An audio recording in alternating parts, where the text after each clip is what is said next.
Good morning to all of you. Thank you. Distinguished academicians, delegates, esteemed speakers, experts from the education industry, it is a great honor for me to be a part of the first EdTech Next regional seminar series here in Delhi today. This is being organized by EdTech Next, as you see, which is a joint initiative between EdTech Review and Greyhead Media. Around 8 to 9 months ago, we kind of participated together and organized a national seminar, which was a residential seminar, and then we thought that this is a great endeavor, great platform, so let's put a formal joint initiative, and we joined hands, and this is the first benign and small beginning, and I'm sure it will go a long way from here. On behalf of our sponsors, Avaya, IBM, and Planet Edu, I welcome all the participants today drawn from various institutions from across Delhi NCR region. Before we begin the sessions today, which will be addressed by some of the very able and distinguished subject matter experts, I wanted to address this August gathering from a media organization's perspective on a few trends and developments that the education industry is witnessing. The one guaranteed constant that we see in the education industry is change, and the pace of this change is unprecedented and definitely accelerating at a pace that we could not imagine. Both information technology and education technology are here to transform how teachers teach and students learn by personalizing the learning experience and engaging students in a way that motivates them to be more successful, more competitive. In the rapidly evolving educational landscape, there is a big demand for helping the educators to better understand and prepare for new ways of educating students using technology. Technology trends in both higher education and K-12 classrooms continue to evolve and transform traditional learning environments. New learning analytics, mobile devices, open online learning, and 3D printers are some of the many education technology trends to be looked out in the years to come. There are certain trends which are shaping and will keep shaping the future of learning. For example, one trend which we are witnessing is bring your own device. Closer to one-on-one programs and institutions can save a lot on capital expenditure by not having to buy computers. It will require more network expertise for sure in the schools and institutions and acceptance by the school leaders, but nonetheless it is a movement with real momentum. Social media as a teaching and learning tool is also getting hotter. Social media is expanding learning beyond the institutions, be it a school or college, with content and meaningful interactions on specific topics. Another such trend that we are witnessing is learning management systems. The ability to create flipped classroom is possible through the effective use of LMS technology. Another trend being witnessed is learning analytics. You know, much money has been spent to collect data, but not as much thought has been given to how it can effectively be used to improve instruction. Even though the use of big data is expanding across all industries, administrators need to be vigilant in addressing the concerns raised about the collection of student information and be proactive in educating and informing parents and community members about how it will be used to support learning. There is emergence of game-based learning too. These and some other technologies will certainly transform the education industry and that was and that will be in the future. The future looks exciting. I am sure that our platform will keep engaging with the key stakeholders like you to bring out the best of knowledge. The sessions that will follow today will surely enrich our knowledge, our experience. I once again thank all the distinguished speakers, delegates, and our sponsors to help us make this platform possible. With these words, I would like to open the seminar for today and would like to now invite our keynote panel, our distinguished keynote panel on the dais, which will speak about the topic, EdTech, what's next. And our first speaker, which I would like to respectfully invite, is Ms. Reema Chib. Ms. Chib is an education media strategist and a film practitioner who has chosen to use her creative expertise to positively impact the education, learning, and development domains. She believes that communication is pivotal to learning that results in positive behavioral changes.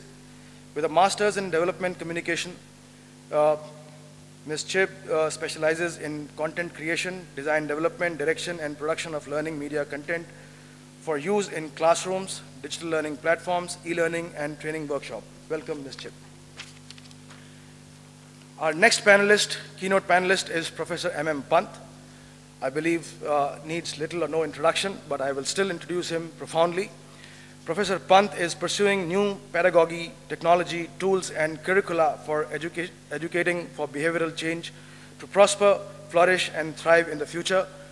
He has a special interest in encouraging self-learning and leveraging social media and bringing the tablets, mobile, and other handhelds into the classroom, where they have been traditionally banned in the framework named Learning 221, learning for the second decade of the 21st century. This is something very exciting. I would look forward to hear from him too. Our third panelist is Ankur Rohtagi. Ankur is an education technology professional with over 17 years of experience in the Indian and international tech and education industry. He has managed diverse technology-driven projects in software and services business in various roles. One of the pioneers of the internet business in India, he has been through the dot-com era and has gained a strong insight into the online business environment. Currently, he works on technology R&D, strategy, and learning and alliances for ILNFS, Education Technology Services Limited. With this, I would now like to invite Ms. Chib to address the gathering. Thank you.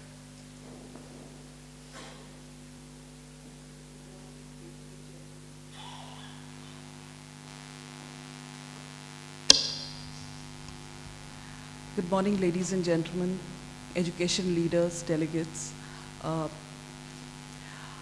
I'll be focused in my brief, which has been given to me, on flipped learning and flipped classrooms.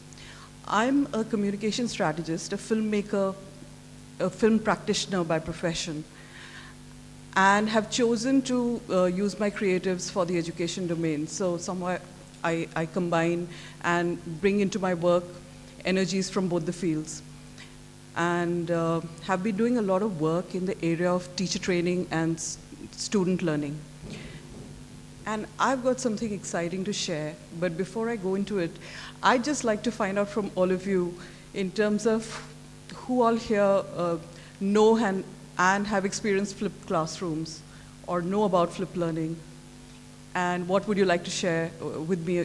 You know, what's your experience with it, or what do you know of it? If I can just have a few insights from all of you.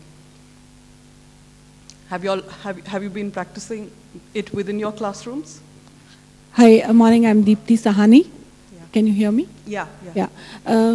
I have experienced flipped learning as a learner myself. Okay. And the attribute which I really liked was that it got me in charge of my own learning. Oh, great. So, and I think that I don't want to, tell too much about what it is because that will spoil the thing for the audience here. But what I really liked about the entire experience was that I was in charge. Okay, great. Yeah, thanks. Yeah, we wouldn't want to spoil it further, right? Thanks so much, yeah. So we've got one testimonial there, and so I'd like to get straight into it. Almost like Flipkart and Flip Everything, we have on board Flip Learning and Flip Classrooms. So what essentially happens in that is that the whole classroom is, who's in charge of a classroom right now in conventional classrooms? The teacher. So what happens, what do you think would be happening in a flipped classroom? I just want to, yeah. I'm talking as a parent right now. Okay. I have my child in Shriram School, Molsari, and they are practicing flip classroom. Okay. And my child comes with this that we are going to start with this topic next, and I'm supposed to read about it. So laws of motion, I have to read about it. So he goes on net, he goes on, flips through the books, read it, makes points, makes his web charts, and he says, our group has to present this part. So it's really nice to see him actually do a deep study of the topic before he goes for his class. So he is well prepared to receive what comes out there. So children learn from each other, and it's controlled. It's a controlled environment. The teacher is there to look after the discussion so that they are going in the right direction. Okay, great. Thanks so much for sharing this. So we have another insight, and I'm just wondering that maybe I should just take the role of a facilitator and just take the energy from the whole audience and construct a flipped class. Yeah. The teacher lets go of the command and control. Yeah. It appears so. Okay, so if we go to a flipped classroom, I want to just, as people in the education domain, let's try and identify the kind of challenges we face in context of the institutions where we are practicing, as well as the larger India, wherein we have, as a teacher, what are the challenges, or as a facilitator, what are the challenges which you all come across in terms of conducting a good classroom environment and impacting student learning? So some of the challenges which I came across as a person who's been working a lot with teachers and seeing in terms of how quality transactions need to happen are, as you know, the teachers got limited time wherein a lot of content needs to be transacted.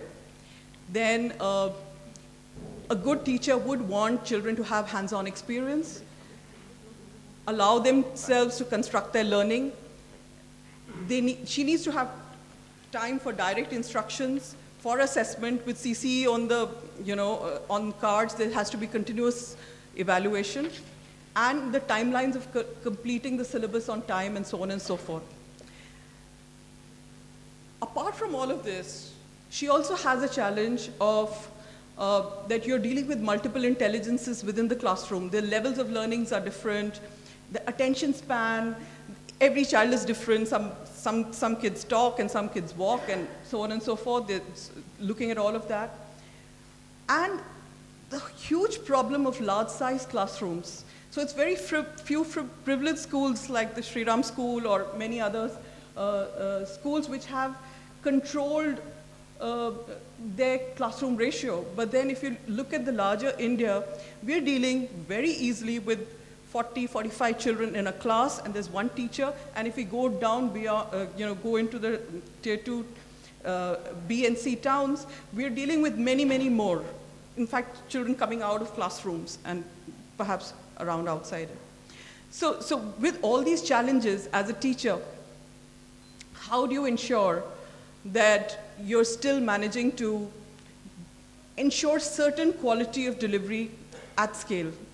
So that's one critical challenge, which then as a school leader, when there's teacher attrition, there's knowledge gaps, some of the teachers are not so well trained, but then you need to accommodate all of that. There's inconsistency in performance as far as teachers concerned between one teacher to the other. So the class is as good as the teacher who's conducting it. And sometimes there are various gaps in that as well. Coupled with that, we have absenteeism. Students are absent, they've got their own schedules. And critical concepts needs huge amount of reinforcement and recaps in major ways.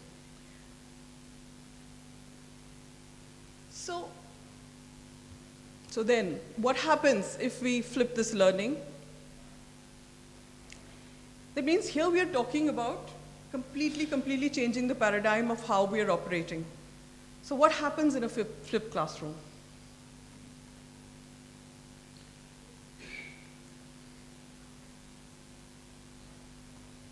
I'll come to this one later. So what is flipped learning? As usual, in my view, the teacher enters into class with a learning outcome in mind.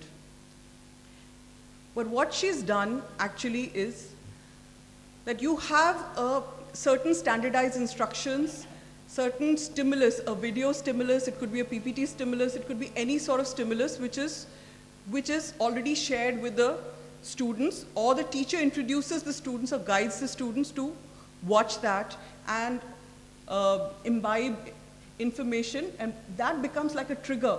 That becomes like a trigger to facilitate the next thing which is going to happen, which is the classroom itself. So that means when children have watched or students have watched the video stimulus, for example, they already come with that kind of knowledge. So the classroom time is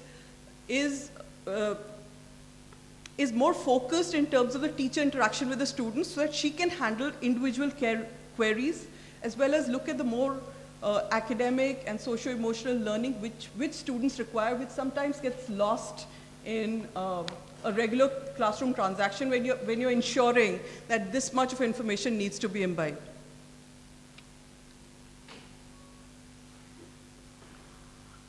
So what happens in this? So we have the direct instruction, which is taken care by the stimulus itself. That means it could be a video, it could be an audio stimulus. So we are flipping the classroom.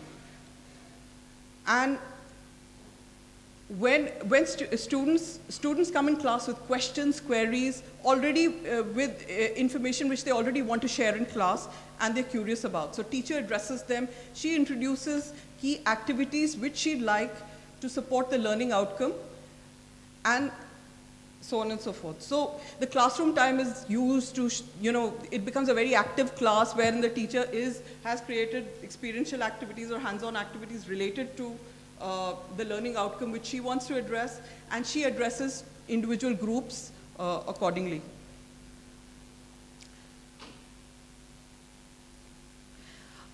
In my view, what has happened and where somewhere we miss out is that when we watch, even when we watch a film or a content, so here I'm calling film a content from the point of view of learning, is we somewhere leave it there. So you watch the film or you watch the video and that's it. What flipped learning does is it ensures that the debrief component of the video or of the content is a part of the learning design, so that the students or the participants in that learning process, their individual queries, their curiosity is solved post that. And again, you're taking it from the child, what is coming to the child, and slowly leading him to the outcome which we want to achieve. And similarly, this time is utilized again by the teacher for assessing and so on and so forth. So effectively, the classroom time becomes more constructive, and the teacher engages with students in a more different way than she conventionally does. This also becomes, in my view, it also becomes very, very important for critical concepts, wherein education leaders, global world leaders have suggested that you need to reinforce concepts in many ways. You have all kinds of learners in classrooms. You're dealing with multiple intelligences and learning styles. So when you take an important concept within your unit and you reinforce that concept in so many ways using different mediums, obviously the research shows that the imbibement and is far more greater. So this is the, in my view, this is the flipped learning design. So we go with a learning outcome in class. We show a stimulus or a video. These, of course, various educators and teachers can interpret it in the way they want to handle this. But You show a stimulus, you show a video, then you create a blended learning environment where you have a hands-on activity, where children are constructing their own learning. You also have direct instruction where it needs to be reinforced, and you create a situation of analysis where children analyze and you conclude from there, and as well as assessment. So again, some attributes of, so I just want to know from you that what do you think are the challenges in, say, a flipped classroom versus the other classroom? The conventional classrooms, anything which is coming in mind? Yeah.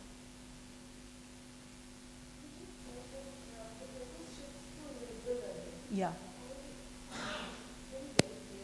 So what happens is, no, so you can do it many ways. She shared the other day that in her school, her child, the teacher recommended students to watch certain material from the internet, or advised them, suggested them that they should find out. So supposing I'm talking about a topic called buoyancy, the children find out what they already know about the topic. So when they come into class, they're already brimming with ideas and they've got some stuff to share in class. Alternatively, a teacher can actually show the video in class, whatever she's collected and she feels students should be watching. She shows the material, and then she creates also an activity post that material wherein she is individually going to groups. Because see, the standardization of instruction, the standardization of learning has in one layer of information is already shared with the students. So the teacher has that opportunity to use the 45 minutes of the class to go to various groups and handle, see what they've learned. Plus, when it's an environment like this, when you're sitting in front of a class and you've given some common engagements, common stimulus, you can address student queries much better. Sometimes during this drive or during this need to handle the syllabus, this aspect gets neglected, and sometimes you don't know where your learner is. So this allows you to happen, and you know that you've given that much. Yeah, yeah. So basically, we're trying to ensure the pre-knowledge of the child before starting the class. In conventional classrooms, teachers used to first guess it by asking various questions and then, frame her lesson based on that. But now the teacher is trying to ensure that this level of understanding is there when she starts the class. Now, for schools somewhere else or in remote areas where children come from homes where television also is not there, what do they have to actually go back and research into, or they have their books which they're going to study in class and the same books are there at home. Correct. So how are they supposed to, they can, the most that they can do is just read the lesson and come. Correct. So that's one challenge which Absolutely, I feel. that's a challenge. But India is the right place where policy makers and decision makers should be looking at this very seriously, simply because we've got numbers. We've got so many people to educate. Well, if we use technology and adopt the flipped learning approach to dissemination of information, we land up solving a lot of problems to do with teacher training and the lack of teachers which we have as a country. The point is, that's why it's put in as a future agenda. This is not there currently in India. They're just emerging trends which we're trying to encapsulate, but then as we go into mobile technology and so on and so forth, every content stimulus needs to have a learning design so that the learning is happening. Just to create content and create films or create mobiles or content or television content which is education oriented doesn't solve the problem. It's the debrief of it to analyze how much it's impacting the viewer or the learner is what is important. And I think somewhere down the line, flipped learning has given us that framework of capturing that learning, measuring it, assessing it, and so on and so forth. I think our time is up. Yeah. Opened your thoughts regarding a flipped class and how as teachers and education leaders, you would like to introduce this kind of stimulus.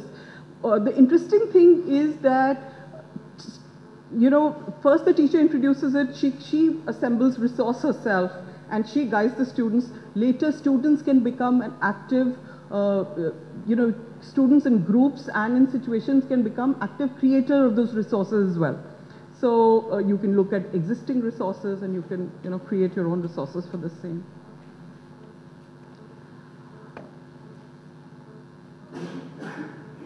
So I think we can, so that's it. So that's what I wanted to share with you. Yeah. Thank you, ma'am. And, thanks for opening up the interaction among the delegates here. I would quickly like to call upon to speak Professor M.M. Pant. I have already introduced him, so I will not waste more time. Please welcome Professor Pant. I'll also not waste time and continue straight on. You see, you want to build on what was said in the introductory remarks. See, we are in a very turbulent time, and there are two major things which are happening. One is a lot of technologies are coming up, and I'm sure Ankur is going to talk to you about this situation where people actually, you can imagine a classroom of tomorrow where learners have already got their IT with them. They said, give me learning. And I think the teachers are sort of not equipped for it. If imagine a classroom where everybody has his tablet from Akash to iPad, the teacher is actually quite helpless in dealing with such a class. Therefore, CBSE bans mobile phones in classroom, while the ministers can be tweeting, but students are not allowed to. I think what I want to really talk about is, so this is one strand. The other strand is new pedagogies. Reema just mentioned about flipped classroom. We are talking about collaborative learning, community learning, serendipitous learning, all kinds of things. And therefore, the new action plan has to take account of technologies, pedagogies, and putting them together for the purpose at hand. And the purpose at hand is different for different people. People mention schools like Sri Ram, mention rural schools, etc. See, a first-generation learner and a person who is a fifth-generation PhD family are quite different. And therefore, this is what allows this to take place. This personalization or differentiation that we are talking about is what the technology enables. So when Reema asked about flipped classroom, very few hands came. But if I were to say MOOCs, I'm sure everybody has heard of MOOCs. Some have taken MOOCs. You have done it from Coursera, this, that. So what do I really talk to people who already know about it?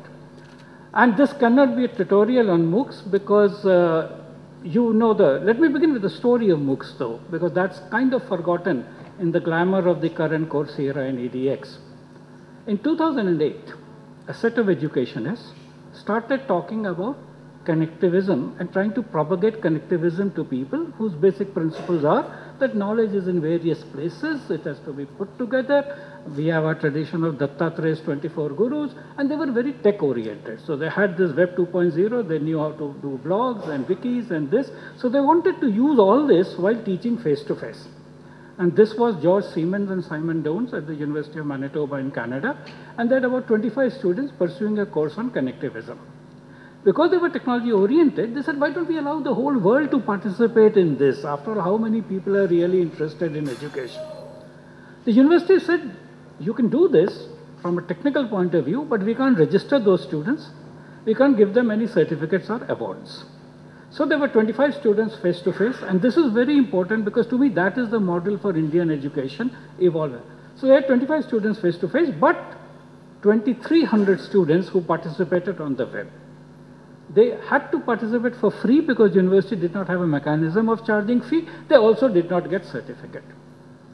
Like all educational efforts, this lay buried in the educational literature until a couple of years later, Stanford University created this thing called Coursera with a lot of funding and therefore promotion, advertising, and then EDX with Anant Agarwal and so many other things. Khan Academy came along, got categorized in the same category, and this thing. The point is that suddenly massive became very important for them because they had not seen students like 100,000, this thing. They have no idea that 1.5 million students try to get into IIT. If IITs were to open it, they had 1.5 million students willing with about ₹1 lakh each. So you don't have to be free, you don't have to be large scale, but you have to be really effective in education. And the story that I want to build on is how we can take this to the next step. So how we can look at the technologies that people already have, from Akash to iPad and everything in between, from new pedagogies that we are talking about, which we can experiment because we have lots of spaces for experiment, we have huge diversity, and how we can put this all together to really take India's problems and solve the challenges that we are talking about for so many years. And that's why I've given a title, May 1,000 MOOCs Bloom. MOOCs is not something which is the proprietorship of Stanford or Harvard or IIT. See, when MOOCs talk about India, suddenly IIT is making a MOOC on something. Meaningless experiment. What MOOCs is to be done is for everybody. So just like there was the famous thing that you were surprised to learn that he speaks prose, I want to surprise you by saying every one of you can be a MOOC maker, and the sooner you start doing it, the better it is. I think that's the key thing. I have a set of PowerPoint. I don't really like PowerPoint. I think power corrupts the politician and PowerPoint corrupts the academic. So I don't really like PowerPoint. But it's like a dress code. You know, if you come without coat and tie, etc., you're not quite seen properly dressed. So if you say you're coming to a conference and you don't have a PowerPoint slide, they won't sort of, respect you or even allow you entry. So I've got these things. Please don't bother about them. We will deal with them if required. I assume all of you have mobile phones, all of you use Twitter, so I've tweeted all these. Every slide is already tweeted as a tweet, so if you just go to twitter.com/mmpant or go directly look for me, you'll get all these things as about 30, 40 tweets and so on. So that's the, but the important point is to appreciate what we are talking about. 2008, 2011, 2012, it was declared year of the MOOC. 2013, there were 15,000 articles and write-ups on MOOCs. It is humanly impossible to even follow what was happening, and therefore there is no attempt at trying to make this a survey or essential or whatever. But like many things, a MOOC begins with a, so I call this MOOC is the story of the ugly duckling which became a swan. Your distance learning in India has been condemned for a long time. I used to teach in IIT Kanpur. I was very respected. University of Western India, very good. I am part of IGNOU. It's seen as kind of, cheap kind of things. Even my colleagues from IIT would not easily agree to come to a meeting for IGNOU. That is fine. You are fine, but what is IGNOU? So we did completely, in fact, the government system, after giving hundreds of crores to IGNOU, did not acknowledge distance learning. There was an open school, again not respected. But when Stanford puts the course, and 1 million students do it, it suddenly becomes very good, respectable. Pallam Raju is there, Shashi Tharoor is there. Everybody wants to give respect to them. And this is therefore the story of the ugly duckling which became a swan. It's also like a pizza effect. See, the story about pizza is that pizza was the poor food of the typical southern Italians. The proper people started with antipasto, starter, soup, then first course, main course, followed by. The poor people just took something, made bread, some put tomato, some pepper, and some, crumbs of meat and managed with it. When the Americans adopted it as a snack, pizza became respectable. So northern Italy also started eating pizza. We also eat pizza. Wednesdays buy one, get one free, and so on. The same thing has happened to yoga. The same thing has happened to Ayurveda. And the same thing is now happening to distance learning. What we've been doing, flipped classroom, is being talked about as a very new innovation. All open learning material come to you first. You are supposed to read them. After having read them, you come to a place where a counselor comes, interacts with you, engages with you, and this was copied from the UK Open University model. But because somebody else does it, and Khan Academy was used in some school, and we have this famous book by Aaron and so on, it has become. So I have no problem with that. It gets attention, you get accepted. So MOOC essentially will have a syllabus, it will have course content, opportunities for interaction, quizzes and tests. Adoption of new pedagogies, you'll use flipped classroom, you'll do chunking learning, you'll do this. Effort needed. A quick MOOC can be created very easily. You just use your own, everybody does selfie now, you make your selfie video, you do this, you create it, you can create a quick PowerPoint. But everybody knows there is production value. So if you produce it properly, then like Rima is a specialist in it, you can get a good high quality MOOC. The important point is that earlier in our time, I've also been in this business being an IGNOU, we were looking at very good, educational films and so on. But today you're supporting it with the interaction. So the burden of the efficacy of the educational video is not that high. We used to condemn talking head video, we used to condemn this, that, whatever. But today you're getting support from live learning. So anybody can create that. MOOCs are more than just content. And I think this is what you've heard all these stories, only 4% pass, 3%. See, the problem that people mistake, and both television did it and internet does it, education is not broadcasting.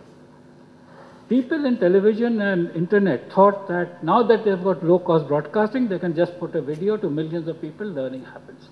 Learning doesn't happen, because learning happens in the learner.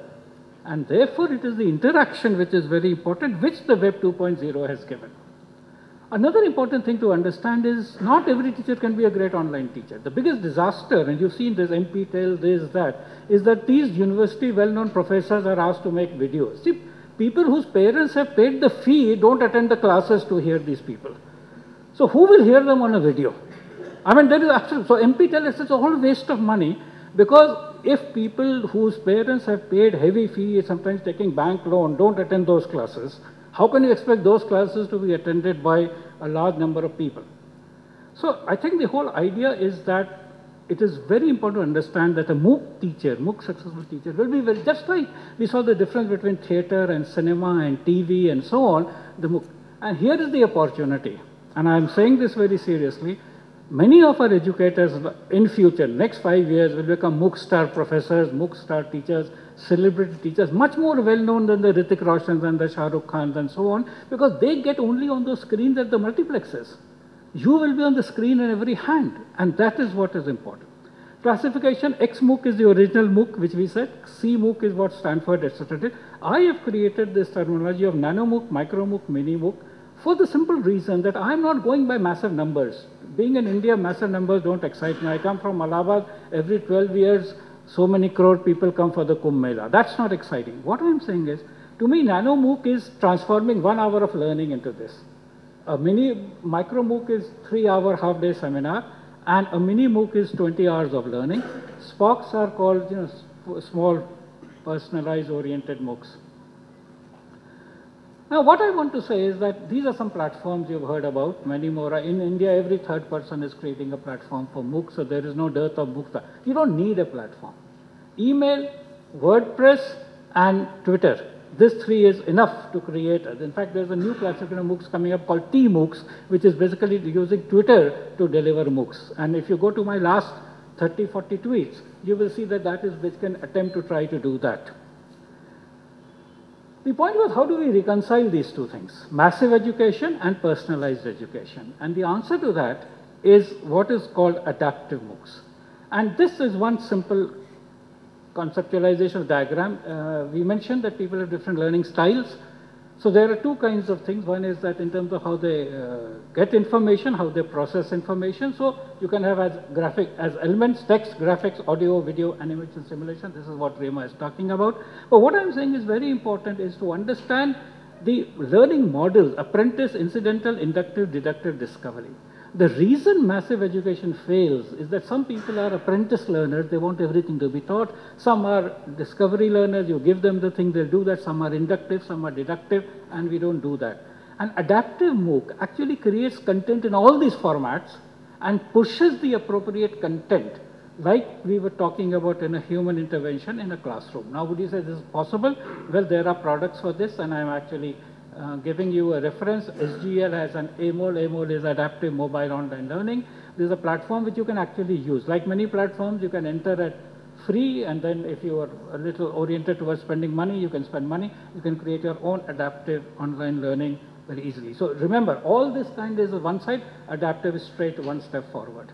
And I think the reason why we need to go straight onto adaptive is that there is no point in doing the same thing, because now, going forward, what I think for India is a great model is to look at a classroom of about 1,000 students. So we say traditionally classes without technology are 10, 50, whatever you want to do. In IITs of earlier years, you first had large gatherings, then small tutorials. That is how you try to create the ratios. What I'm saying is that today's technology, we can look at a classroom of 1,000 quite comfortably. I'm saying this because George Siemens and Simon Jones did this for 25 students face-to-face and 2,500 outside. We recently did this, and Ramesh Sharma is here. He was the anchor of that program.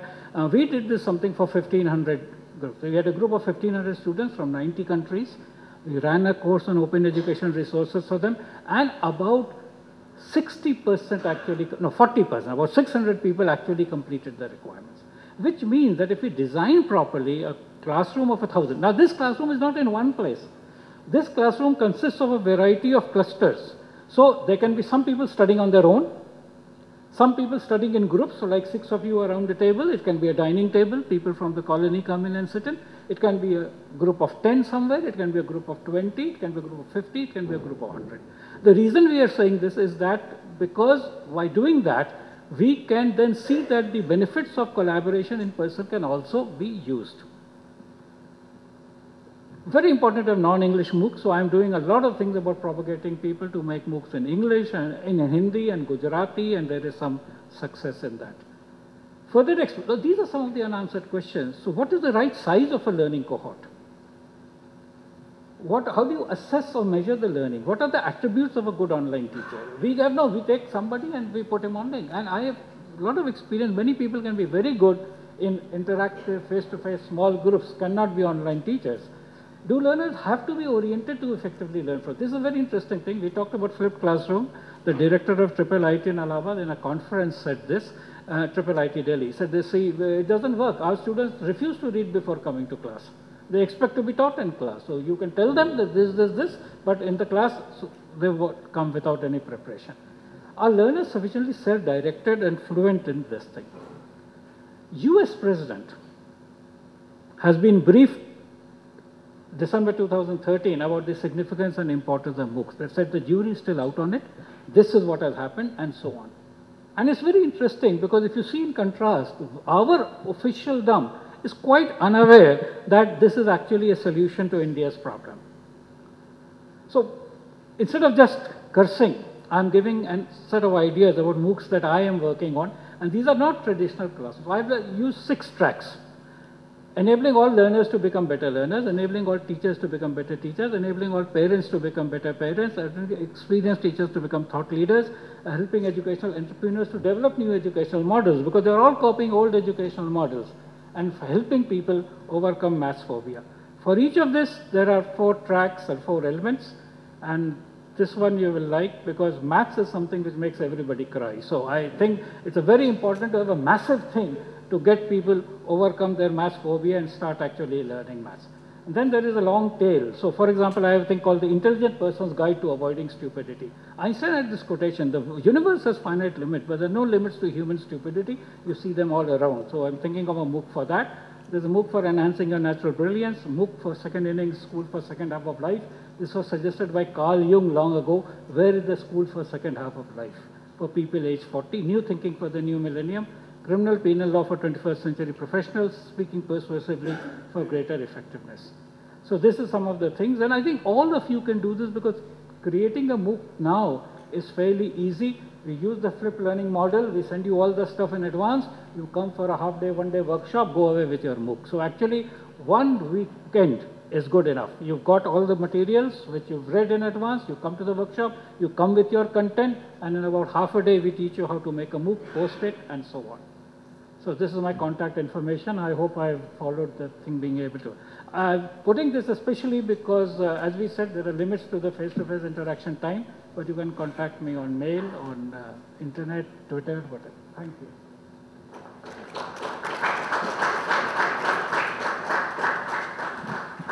Thank you, Professor Pant. I'm sure I'm already feeling guilty of the fact that I'm not providing enough time to the distinguished speakers.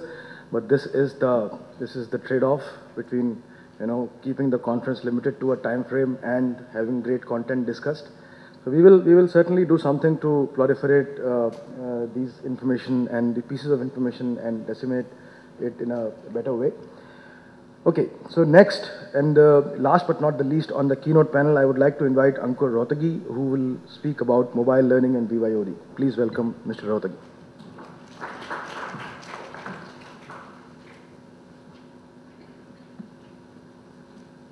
Listening to Professor Pant, and it's an honor to be on the same panel as him. I decided to go away from the curve, and I don't have a PPT, so use a different kind of concept. Anyway, I want to set the context right, that the views that I have today are more to do with the educational institutes, M-learning comprises of also individual M-learning, corporate-based M-learning. I won't be getting into all of that. So the main point that I want to address is the overall trend that we're moving towards, and that is group learning to personalized learning. And this kind of concept is being thrown around a lot, and I just thought I'll add my 2 bits to it and say what this actually means. For those of you who are teachers, you realize that the kids in the classroom are a diverse lot. They learn in different ways, and that's now proven based on the theory of multiple intelligences. I won't get into detail of that, but the fact remains that people learn in different ways. So when a teacher is explaining a concept, that concept comes to the student in a variety of different ways. Some of them grasp it, some of them do not grasp it. And also, one of the other things that's changing drastically, and that is the old concept that the teacher is the single point repository of knowledge, and the student is like an empty vessel, and that knowledge has to be transferred from the teacher into the student's head. So that all is changing, you know. The student has a brain, and it's the brain that has to be exercised in the right manner. So that's why this personalized learning is getting promoted more and more. And technology can play a very, very important role in that. So first, talk about some technology-based issues. And M-learning, I don't want to put any numbers out there, but basically everyone will agree that the mobile device is becoming pretty much ubiquitous, whether it's a mobile phone, whether it's a netbook, a laptop, whether it's a tablet. So all of these things are becoming fairly ubiquitous. And what mobile learning gives you is the freedom of time and space, basically anytime learning. Broadly, we can categorize them into handheld devices and desk-based devices. So that's a little bit about the mobile learning. Moving on to emerging technologies, this is again a word that has so many different meanings, and it has so many different meanings to this audience here, and it has so many different meanings to a small village in Jharkhand where there is a school, where a desktop computer is an emerging technology.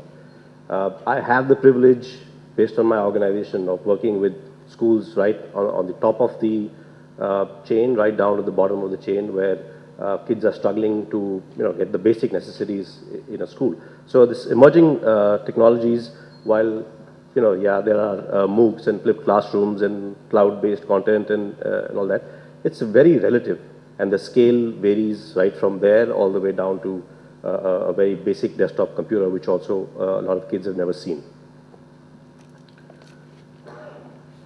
So the point is that we'll stick to this side of the scale and not discuss the other side of the scale, which is where basic technology is not present. So coming back to maybe the have-nots, the technology have-nots we will not talk about, but the technology haves. In that context, the devices in a classroom are becoming more important. Traditionally, how technology is worked in a school is that there is a separate computer lab, and while there is a session or a period for geography and for science, and then there is an IT class. So that kind of distinction has to be done away with and has to be connected a little more. And the technology has to basically come into the classroom. And what technology can do in a classroom, of course, you can have delivery of content, you can have multimedia content, which is very different from a standard book-based thing. You're all aware of how multimedia can change the entire experience of learning. You can have quick testing with instant results, so a teacher can gauge the understanding level that's going on. You can have collaborative learning within, you can set up groups, and this is where the idea of personalized learning comes up. The teacher can separate the students up into groups based on the way kids learn, and that can be done very easily with devices. Learning is best done by actually doing something rather than just listening. So devices also enable the kids to do project work to actually learn while they're doing it, and the teacher serves as a guide. There could be game-based learning, internet connectivity helps in research, social media-based learning. So all of those things can be pushed back into the classroom. I'm going to run along now because there's so much to squeeze into 15 minutes. I'm going to try. So BYOD, for those of you who don't know the term, BYOD is bring your own device. And this came about more from the corporate sector where companies realize that while they are providing basic technology to their employees, employees still carry their own devices, and more often than not, they use those devices for office work. And this led to a whole bunch of issues, security and all of that. So finally, a lot of companies have standardized saying, okay, you bring your own device and then we will enable it for corporate use. And that same kind of concept is coming into the classroom. So whereas some schools will define saying, okay, we are standardizing on iPads and we are standardizing on Samsung tablets. But BYOD concept is that you would come up with a basic guideline that this is what you need to bring in. Your device has to comprise of certain features, and based on that, you can bring in your own device. So someone mentioned earlier that it is a cost saving. Yes, this is a cost saving, but that's not a very simple way to judge cost. While it does save the cost of the device itself in terms of the school, support cost is something that the school still has to bear. And also, it puts a lot of pressure on the ecosystem within the school, because all the learning material, all the systems that the school is devising, they have to adapt. They have to be adaptive to whatever kind of device the student is bringing in. So that is an additional cost that has to be brought in. On the bright side, what happens is that the individual preferences are accounted for, because if you look around this room also, many people have different kinds of phones. Some are blue, red, green, whatever different colors. So these individual preferences become very important. And based on that, the user satisfaction using the devices is also much higher than if you just thrust a device into the hands of someone and saying, here, you use it. The BYOD concept makes it far more acceptable for people. So the user satisfaction levels are very high. This is something that I was actually discussing with some of my colleagues at work, and this is this constant struggle. People ask me, so okay, we want to put tablets in our school. What do we do? Android or iOS? These are the sort of the big boys that we talk about in the platforms.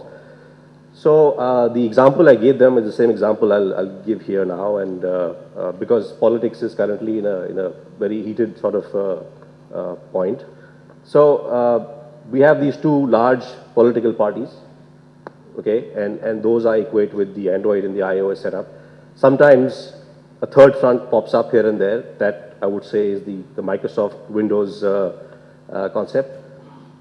Basically, it boils down to these two guys. There are so many small other parties that are operational. They come up and down. They produce something here and there.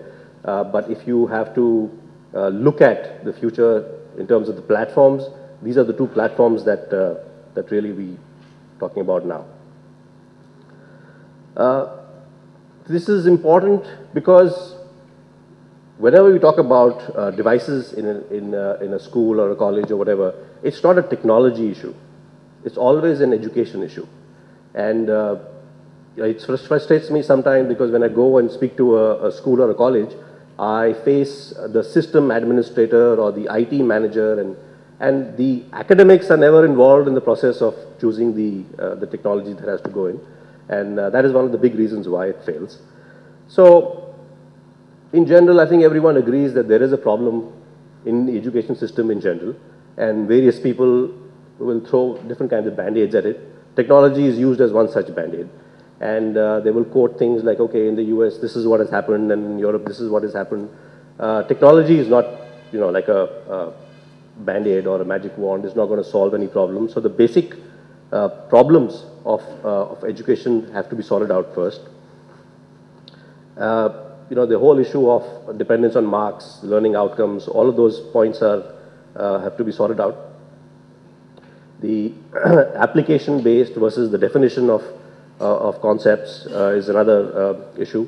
And focus is more on the, should be more on the questions rather than the right answers. You know, there should be no right answer, that kind of thing.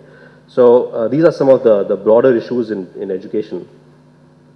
Now, one of the things, what happens is that if education is not considered important in the technology intervention, then this is what actually happens, is that on one side you have whichever technology that is being implemented, whether it's a laptop or tablet or whatever, and on the other side there are there's a huge cost, and the cost is not just the capital cost, but the cost of everything that's associated with the support cost, managing all of that.